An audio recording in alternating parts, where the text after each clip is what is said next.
আমাদের এখানে অনেকগুলি দেশে আছে যারা অন অ্যারাইভাল ভিসা পায়, কিন্তু এই অন অ্যারাইভাল ভিসা পেতে অনেক সময় ধরেন একটু সময় যায়। বাট এই সিস্টেমটা এখন যেটা করা হচ্ছে, এই সিস্টেমটা যদি কার্যকরী হলে এটা প্রায় 10 মিনিটের ভিতরে উনি অন অ্যারাইভাল ভিসাটা পেয়ে যাবে। বাংলাদেশের অন অ্যারাইভাল ভিসা মাত্র 10 মিনিটে পাওয়া যাবে বলে জানিয়েছেন স্বরাষ্ট্র উপদেষ্টা লেফটেন্যান্ট জেনারেল মোহাম্মদ জাহাঙ্গীর আলম চৌধুরী।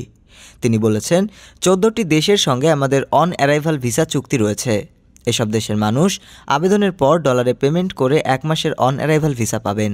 13 ফেব্রুয়ারি সচিবালয়ে স্বরাষ্ট্র মন্ত্রণালয়ের সম্মেলন কক্ষ এসবি ইমিগ্রেশন কর্তৃক বিদেশি নাগরিকদের জন্য ভিসা অন অ্যারাইভাল বা ট্রানজিট ভিসা আবেদনে অনলাইন অ্যাপ উদ্বোধন অনুষ্ঠানে তিনি একথা বলেন।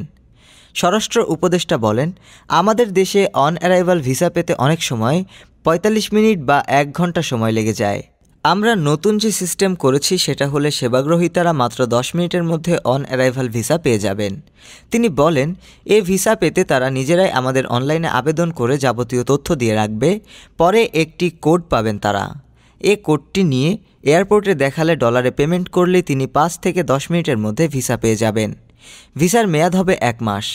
তিনি বলেন, সোনালী ব্যাংকে টাকা জমা দিতে যেটুকু সময় লাগবে শুধু সেই সময়টাই ব্যয় হবে।